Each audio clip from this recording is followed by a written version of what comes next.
Make a big trip. A lot of people where do they find it? Oh, that's good.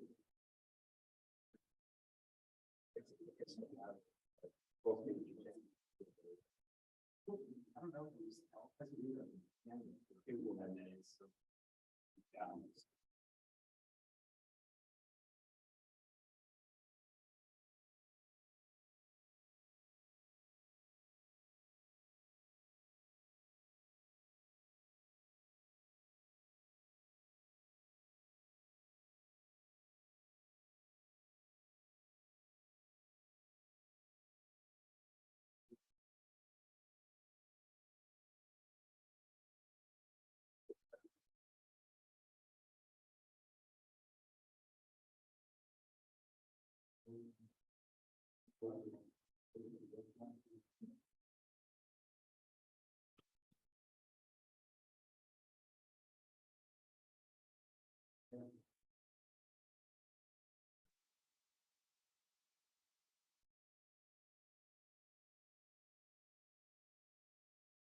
Good morning.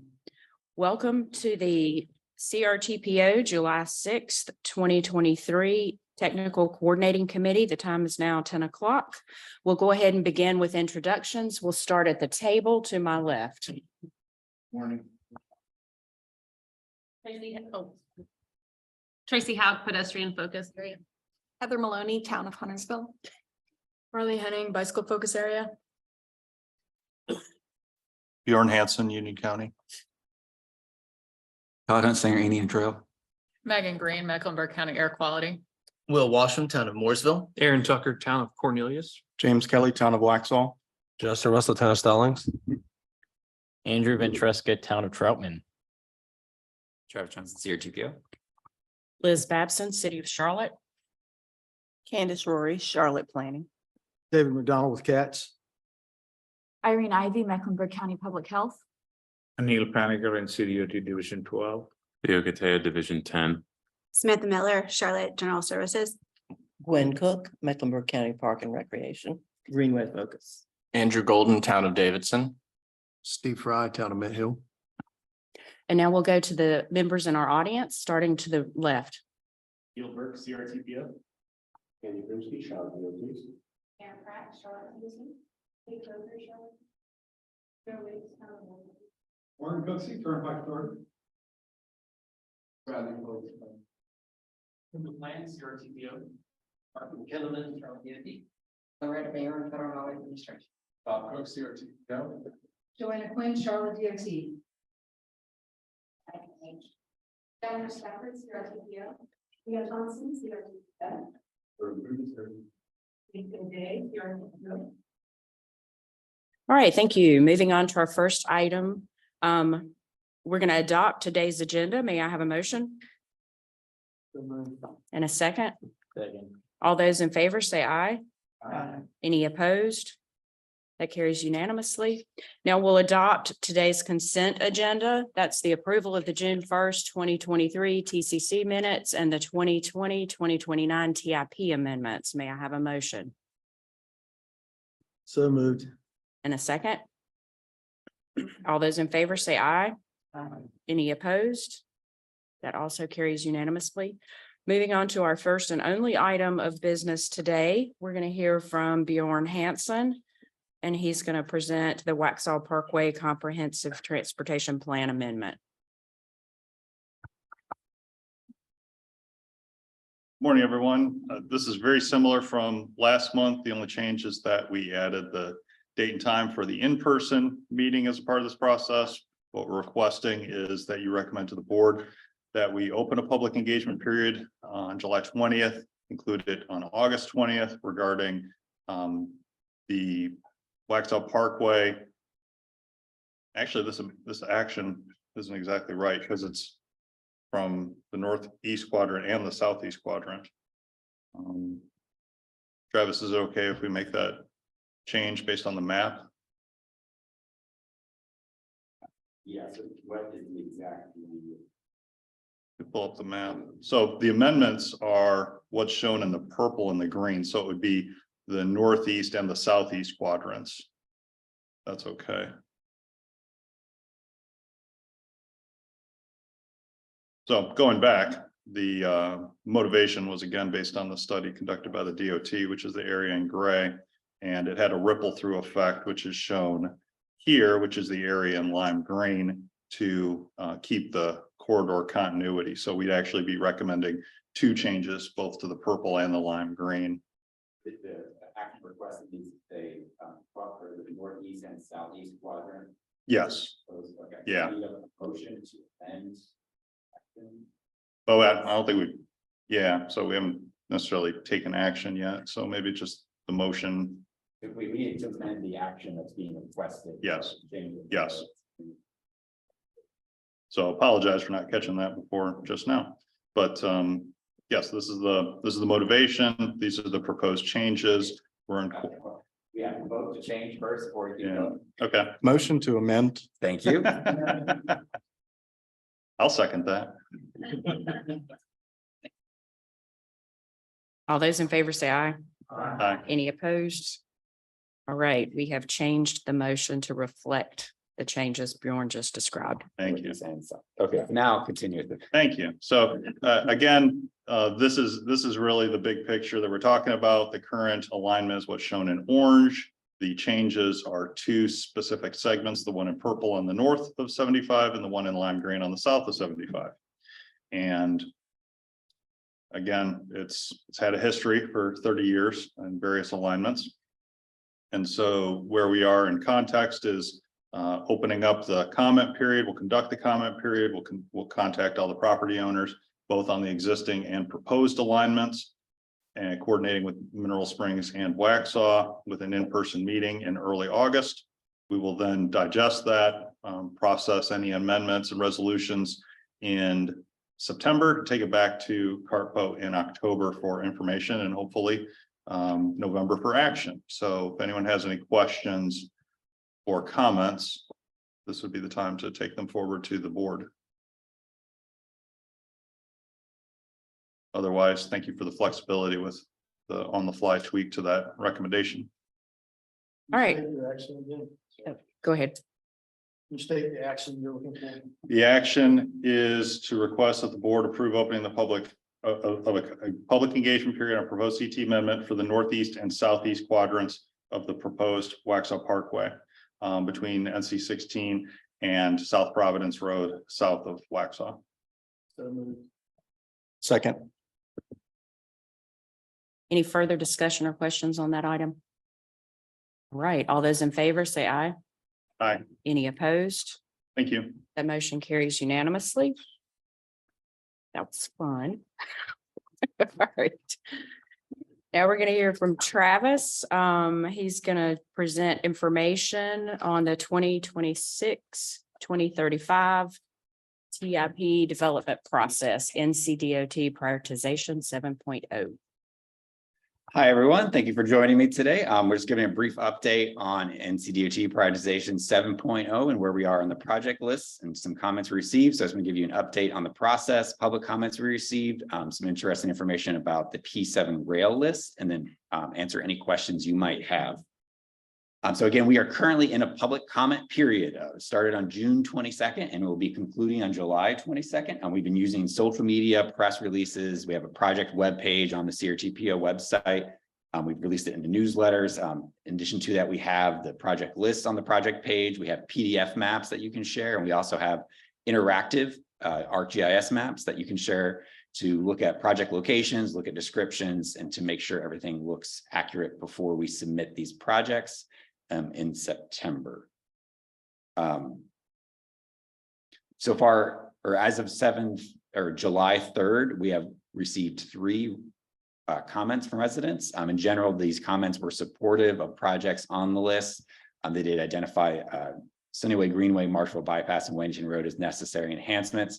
But in general, they just talked about the need for these enhancements and talked about the need to get these projects as soon as possible.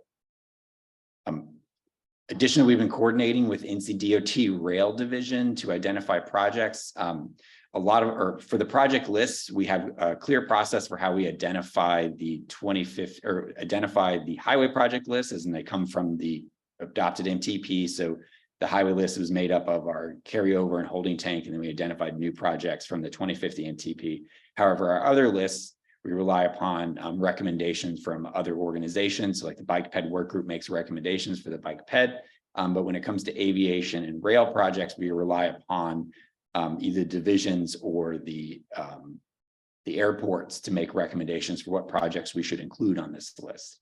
We've been working with NCDOT Rail Division starting in March, just letting them know that we're collecting projects for the list. We've been coordinating through April and then held an initial meeting in May to go over where we were, what projects we had identified, asked them what other projects they might be considering. By June 6th, we received a proposed P7.0 project list was submitted to us. This was beyond the deadline for us to include in our agenda packet for the TCC for the June meeting.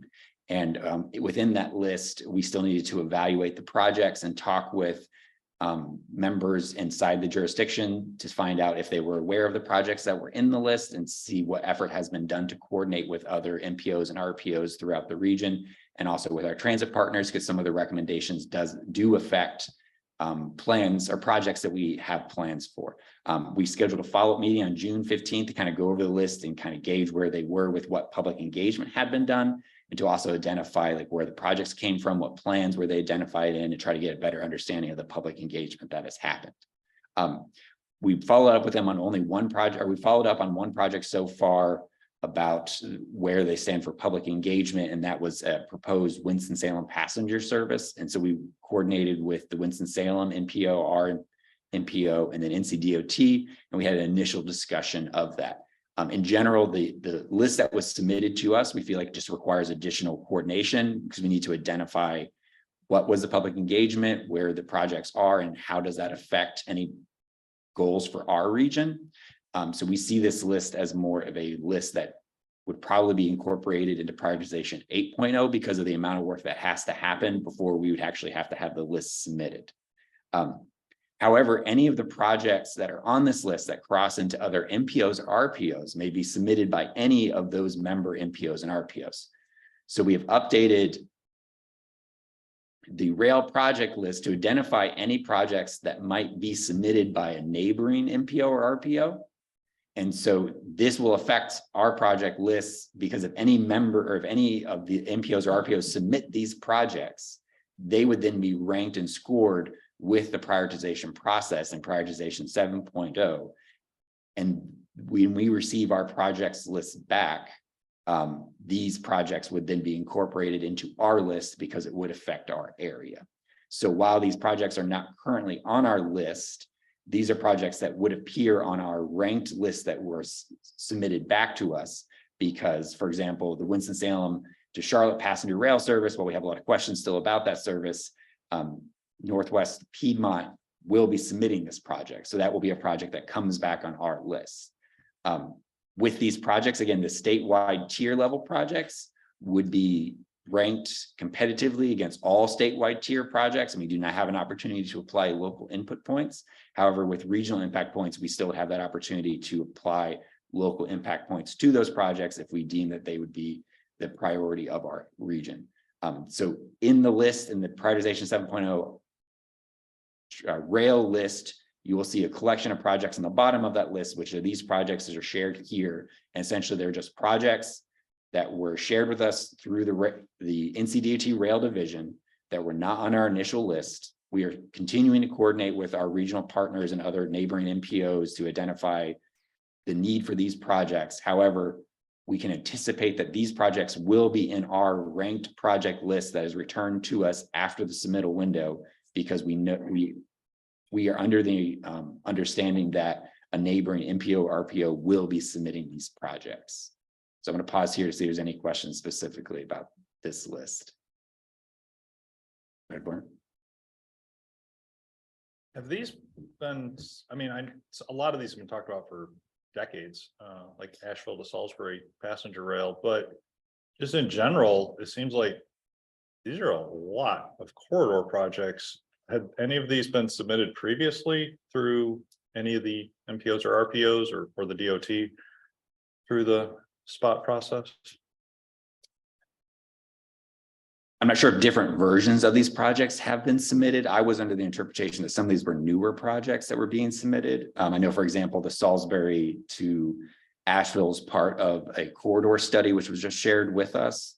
So again, we're still trying to do some of the fact finding for this project list, which again, receiving it when we did not give us enough opportunity to fully delve into each of the projects. So I don't know if different versions of these have been submitted in the past. I know there were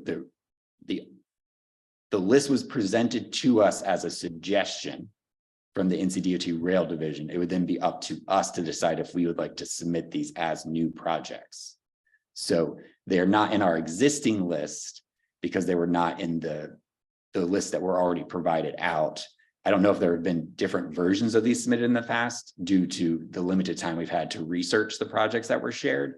But there could have been other versions of these historically, but I don't have an answer for you, but I can research that and get back to you.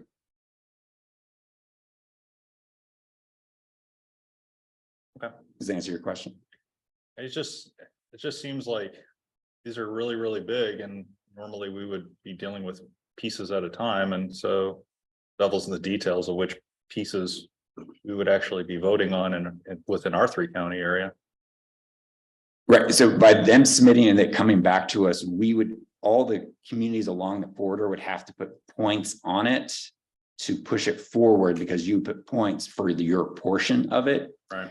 I think some of these projects were to start the project going forward and to understand what it would take to get some of these projects delivered and to demonstrate local desire for some of these.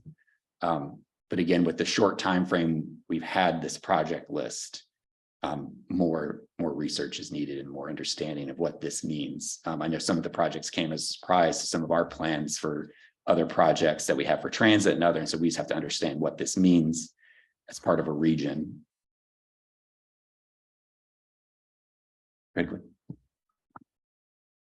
How would this being non-highway affect the bike ped program and the projects going forward? So again, with the prioritization 7.0 process, only 10% of the funds are available for non-highway sources. Of that 10%, the highest ranked project of each mode receives points. As of this moment, we do not know how much money is available for the prioritization 7.0 process. But each of the projects, typically through bike ped, you get 1, maybe 2 projects. I don't envision it being different with one of these projects being selected, if that was the case. But again, there are other rail projects we are submitting.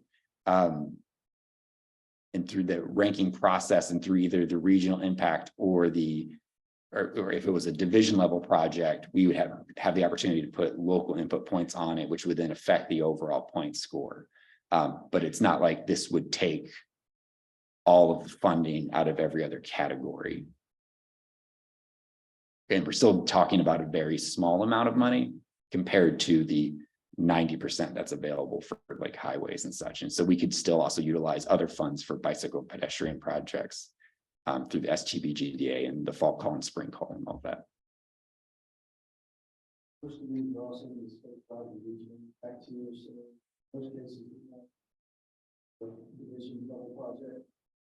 It would have, so statewide can cascade down, but you cannot cascade up. So there's a possibility of a statewide project cascading down. None of the passenger rail services may compete at a statewide level, so they would all be at the regional impact level. And again, as you cascade down, the cost of a big statewide project affects then the score as it moves through that process. And so it, yeah.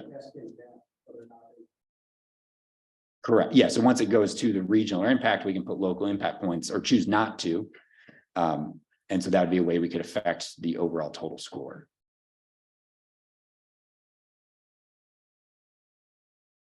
Any other questions? Yeah, so just in summary, good list of projects, very interesting ideas. We just need more time to research it, However, with neighboring MPOs or RPOs excited about these projects, they might show up on our list. So just don't be surprised if you see this on our list when we get our ranked projects in the fall. I'll have that slide in a second. When the projects come back, we'll see when those where they rank, and then we'll decide what we want to do with the project scoring. So again, we're in the identifying projects portion of the process. So again, by September, we have to have all of our projects submitted for each of the modes, and then it goes to the spot office for scoring, which would then also include the other rail projects that would be submitted by other MPOs and RPOs. So when May 2024 to July 2024, that's when we could apply local input point assignment, and that would be our opportunity to then add points to one of those rail projects if they happen to rank very highly and are in the regional impact or division tier. Or one of our own projects that we had submitted at that time, because again, we have to provide points to the highest, or we typically apply points to the highest ranked project of each of the categories. So we would see that come May 2024 to July 2024. Then after local input points are assigned, they come up with the final scores. And then in December of 2024 is when we would start the draft STIP process all over again, which again, last month was the conclusion of the prioritization 6.0 process. And so in December, we're going to be starting, or we'll be finalizing that STIP, and we'll probably start the prioritization 8.0 process close after that. So the wheel will continue. So again, June became information requests, open to public comment period, currently in a public comment period. June 21st is the deadline for all carryover modifications to the spot office. We're going to come back next month and ask for action in August to approve the 7.0 project submittals for all modes. And then we have till December 29, 2023 to get everything submitted. We still feel like we can meet the deadlines of the project list and getting everything submitted on time. It is a big help that we have so many holding, taking, carryover projects that a lot of it will be, information will be in the spot database to help us through that. And with that, I'll pause to see if there's any other questions we might have. Any questions for Travis?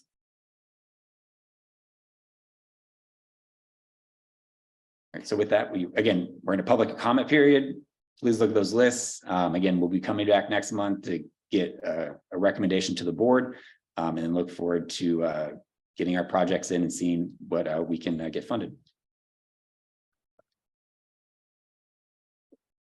Thank you. All right, next we'll hear from Kendall on the Marshville bypass tolling study update.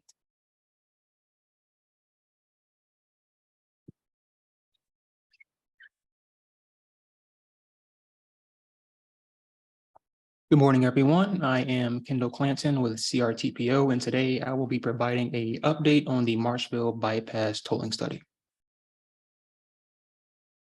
First, I'll give a brief scope of the Marshville bypass, then provide the update, and lastly, next steps. The Marshville bypass is part of a controlled access facility plan for US 74, which may bring interstate designation. The project is a 5-mile, 4-lane expressway with a tolling system to help keep local traffic within Marshville while sustaining economic activity.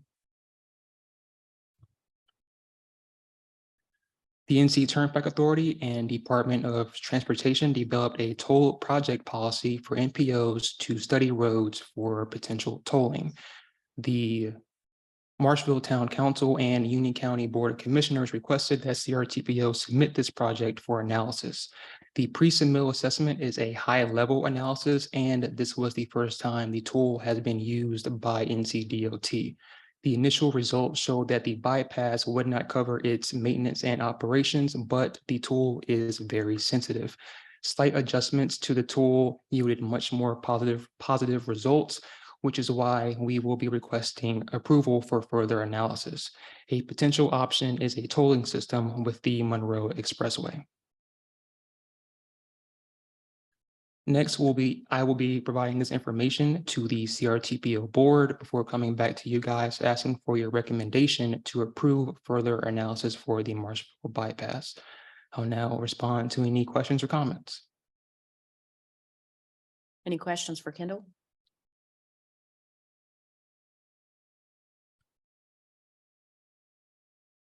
All right, thank you. Moving on to our last section, as always, you have division reports for Division 10 and 12 construction projects included in your packets. Anil and Theo are with us today and can answer any questions that you might have.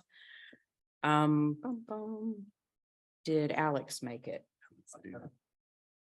Go ahead, Anil.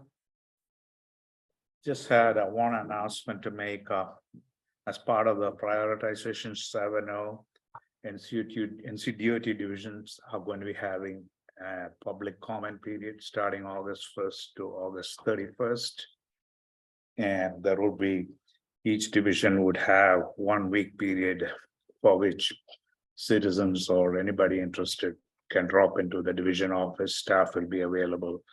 For Division 12, we have asked for August 21 to 25th. That has not been finalized yet. And we're waiting to hear back from a public information office. But the public information office will be sending out a press release to that effect. Thank you, ma'am. Division 10, we requested the same week as well, 5-day open house at the division office for comments on our list. All right, thank you. Any questions for them on that? Before we move on. Anil, could you repeat the date of the proposed open house? The whole public comment period begins August 1st, the entire month of August.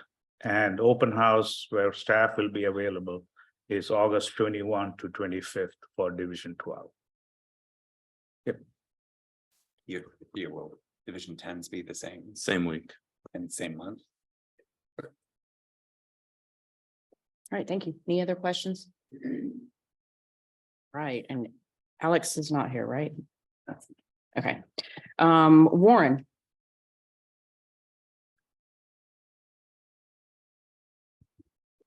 Thank you, Madam Chair. Good morning. On behalf of the North Carolina Turnpike Authority, I'm pleased to note that we've achieved another milestone following the technology update from back in February. Thanks to the new back office system, we have released an app for NC Quick Pass holders. So if you're an NC Quick Pass customer and you've ever wondered, why can't I do the stuff on the brand new website on my phone more easily? Well, now you can.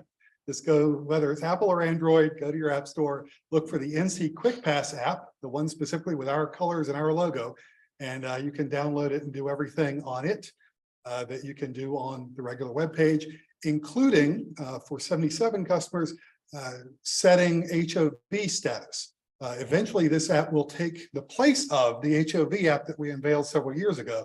So by August or so, we'll just let the HOV app go away because this all-in-one app that we've got will take care of everything. So thank you very kindly. We're very proud of it, very happy with it.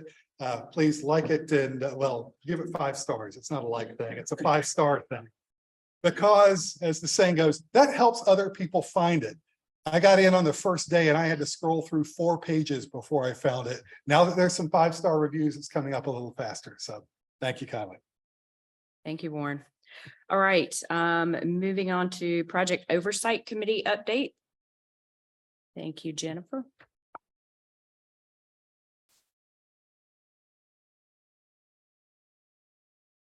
Thank you, Madam Chair, and it's really hard to follow Warren Cooksey, and I would like 5 stars as well. Just going on the record. So I have 2 announcements. The Project Oversight Committee is looking at some policy revisions to the discretionary funded policy, I should say. And so we will come back next month for information and then follow up in September for action. The changes will be laid out in a memo to you next month.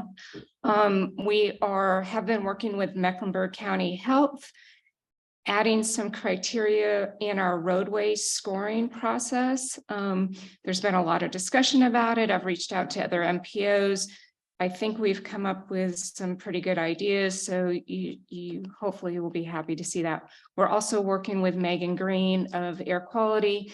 And so we're working through scoring the carbon reduction and CMAQ projects. So I wanted to let you know that. Any questions on that before I go to the next update? So yesterday at the transportation staff meeting, there was some discussions about the tip amendments that you all agreed to earlier today. And after that meeting, actually, I just got the email this morning, and I'd like to read this to you. So those tip amendments are basically taking funds out of a primary pot and moving them into NCDO divisions 10 and 12. And so the tip amendments, there's many of them for small amounts. And I just want to describe a little bit, I don't know if it's much better than I said yesterday, but let me see if this helps a little bit. But there's a little caveat at the end. So these division-wide projects are not tied to specific locations. We have better been able to fund vulnerable roadway user projects through the highway safety funding source, but this is the first year we received funds specifically for bike ped type projects. Therefore, we will need to build a pipeline of locations for analysis and review, and some of the analysis will be finding locations for review and make recommendations for projects. These reviews will generate bike ped type projects, but we just don't know where they'll be yet. So, and then the follow-up sentence to that says, as always, if the MPO has specific locations of concerns, those can be shared with the division and regional traffic staff for review. So if you have some ideas where you're seeing continued bike ped project concerns, if you'd like to email me those, I will certainly forward that on to NCDOT. And that email was from the division programs manager at Transportation, Mobility and Safety Division. So, and if we need to do a formal presentation next month on gathering data, that's great. But for now, you can casually email me and I will forward them. Or if you'd like to email Curtis Bridges as well for the bike ped stuff. So I just wanted to share that. Still doesn't answer your question, Bjorn, but it's something. Any questions? Madam Chair, I got a question. Just a couple of questions. Does the MPO select the projects? And the second part is the projects going to be administered by the divisions or going to be administered by the towns and cities? Yep, so the tip amendments were initiated by NCDOT. The MPO will not have a part in scoring any project. I do not know how they'll rank any findings that they have. I'm sure they've got some methodology. That's probably an internal question on who's overseeing them, if it's the division or if it's the mobility division. So thank you. Yep. Bjorn, go ahead. No, thanks for doing the additional research, Jennifer. It's just that my concern is identify bike ped needs and then, we have like what, 400,000 a year or something like that.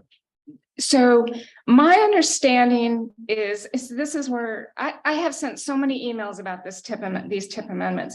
So they've listed that under construction, but they're doing the analysis right now. So my understanding is that small amount might not be for the construction, but now I'm reaching. Yeah, because I just worry about saying, hey, give us your bike ped needs, and then we give a list of like greenway segments and pedestrian bridges and other things. They're like, no, we're talking about like crosswalks. So probably making, and then also, is there a local match? Is there some sort of geographic dispersion they're trying to achieve? Right now in the tip amendments, it was all funded by NCDOT. Yeah.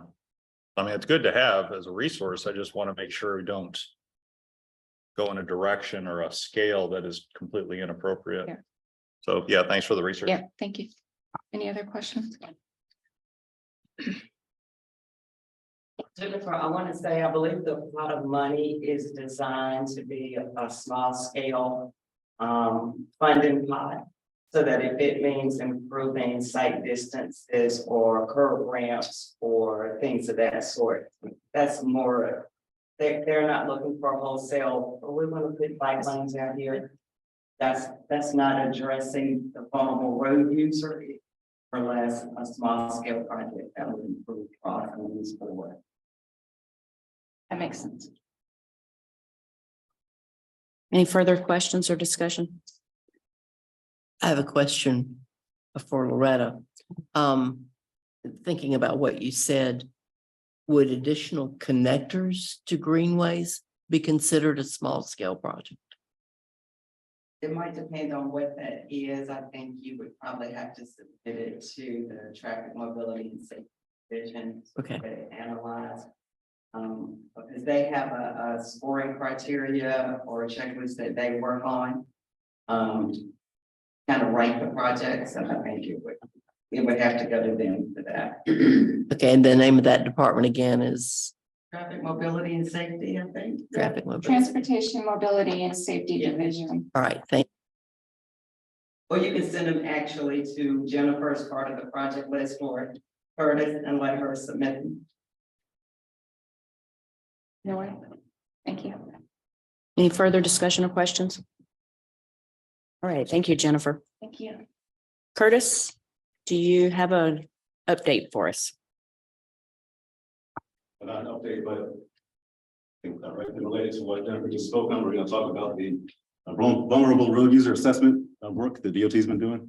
I think there probably is a tie-in with projects that Jennifer's submitting to the STIP, or that DOT is submitting to the STIP. So we'll talk about that assessment, talk about the report for CRTPO, the dashboards and some tools they've developed, and discuss those this afternoon. Any questions? All right, any questions or discussion for Curtis? Thank you. Okay, wrapping up with Travis. Just two items for upcoming issues. Just first, again, reminding everyone that we are still in our 30-day public comment period from June 22nd to July 22nd for our NCDOT prioritization 7.0 list. So please continue to promote these lists to help us get public feedback. And then also on June 27th, the CRTPO participated in the 2023 certification review jointly hosted by FHWA and FTA. This was a full day certification. That was an opportunity to review the operation of the MPO and identify opportunities to refine messages and processes. Including this review were discussions on EJ, public involvement, environmental planning, complete streets, and metropolitan transportation plan. The results of this certification review are expected in the fall of 2023. Any questions or discussion on that information? All right, hearing none. With that, as always, thank you for your time and participation in the important work that we do in planning for regional transportation in this area. We have completed all items on our agenda, so we are adjourned.